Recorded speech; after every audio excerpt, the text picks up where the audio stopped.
welcome the Interagency Program Manager for Recreation.gov, Rick DeLappe, in conversation with the Senior Vice President of CHM Government Services, Margaret Bailey. Good afternoon, Rick. Hello, Margaret. How are you? Good to see you. Okay. Where are you situated today? I'm in Denver, Colorado. Cool. Well, Rick, as Aisha said, the subject of our conversation is about kind of how digitization can help and enhance travel to public lands, but also some of the challenges that all those people cause once they arrive there. And one of the things many of the folks on our conference probably don't understand what Recreation.gov is and what sort of services it provides to both the American public as well as public agencies. So could you give them an overview of Recreation.gov? Sure. So Recreation.gov is a government program. People often wonder if I work for the government or if I work for a contractor. But we are a government team that represents the federal land management agencies and the National Archives. We provide online travel planning and obviously online reservations for a wide variety of services. Really, camping is our big one, of course, but we also offer a variety of tickets and passes, wilderness permits, and so forth on the platform. So, but the bottom line, it's a one-stop shop for the public to find activities, find locations, plan trips, and get around and enjoy their public lands. And I think sometimes a lot of times in the public sector, people don't realize that the public lands are Forest Service, BLM, National Park Service, Fish and Wildlife Service, etc. Your site does not include state park systems. That's a separate universe, but it is in fact the one-stop shop for any access requirements to public land. And so I know the public sometimes doesn't see those boundaries, but those are in fact different organizations that really have sometimes different management challenges. So speaking to that, I would imagine that based upon everything else we've heard already today, that last year your system saw some phenomenal upticks. So I'm wondering if you could tell us a little bit about what your Recreation.gov saw in sort of changes in volume and other elements. Sure. I mean, obviously in March and April, many things tanked, lots and lots of refunds and cancellations and uncertainty.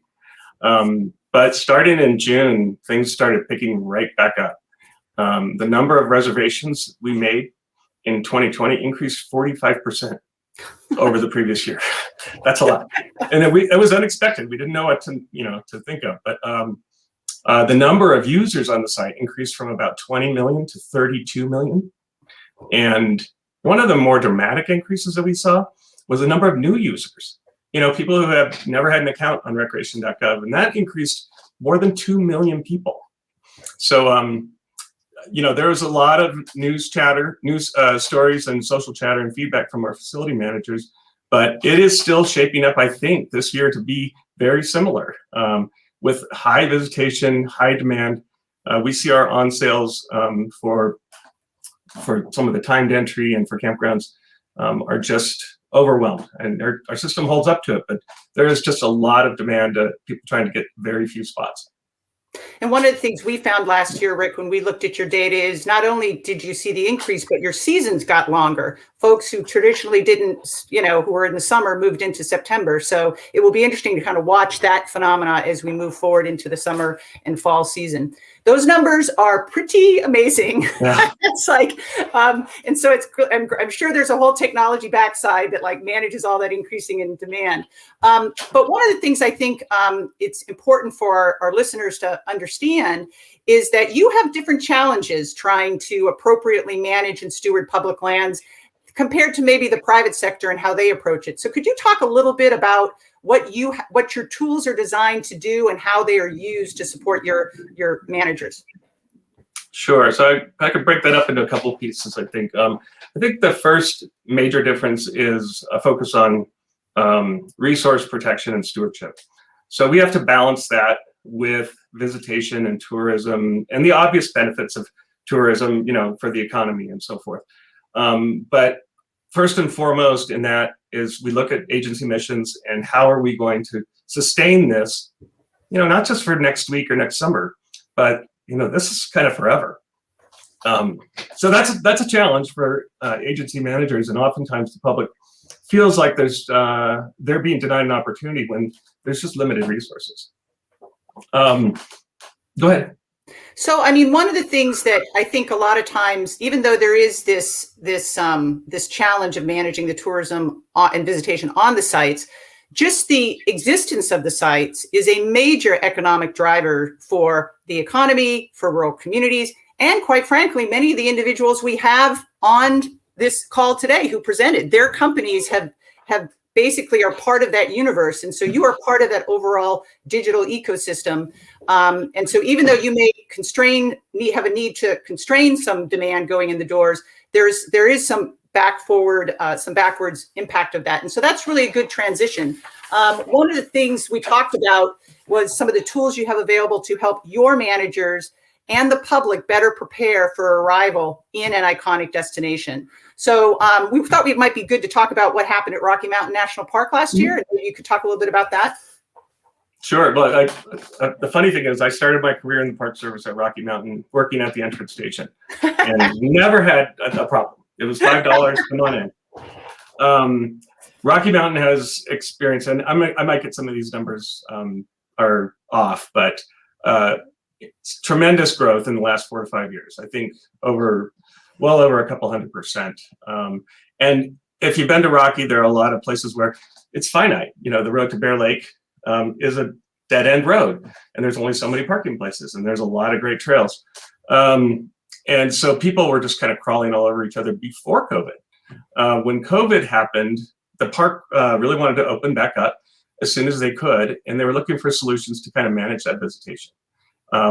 We took an existing service for timed entry and turned it into a timed entry for the whole park.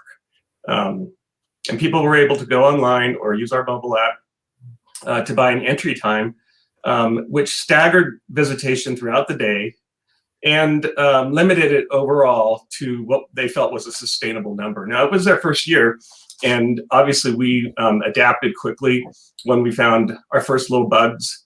I was there on the opening day, and I was trying to help a woman buy a ticket on her mobile phone, and she was holding her pass. She didn't even know what pass she had. So within a week, we changed that. We said, this has to be simpler. But we then caught on at a few other places, like Yosemite used it. We're using it at Junquet National Forest in Puerto Rico, and the Columbia River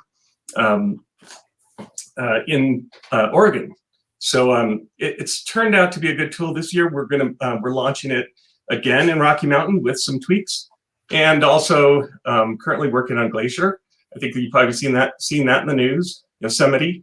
So I expect some others perhaps will come along, because I think the visitation, as we see, is not getting lower. And that park experience is what's important too.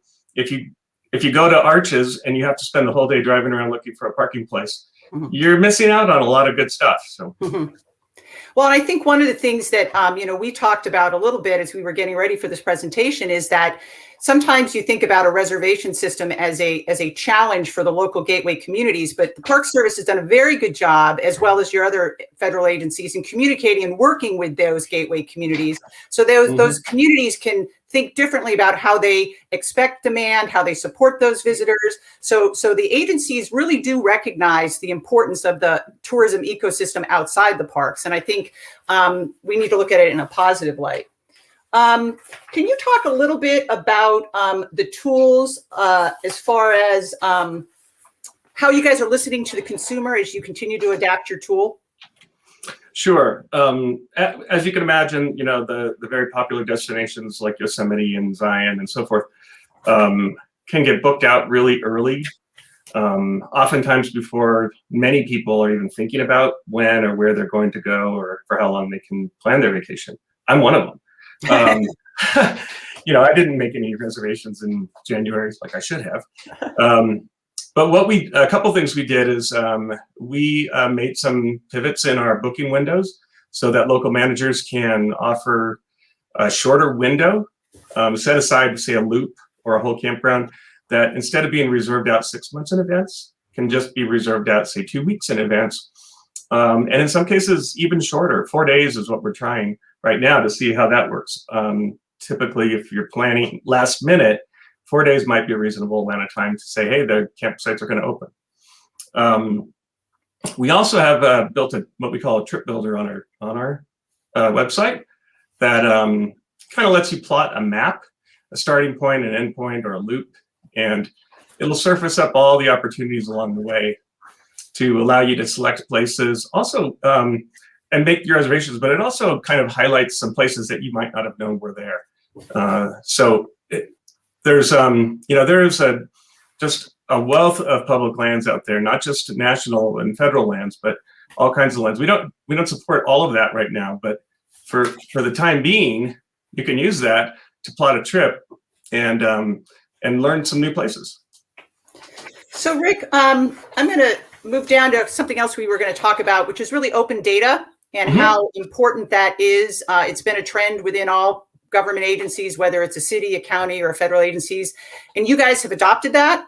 So I do think that many of our attendees would be interested in understanding a little bit about what is open and available to them and how different folks are using that to help improve the travel experience overall.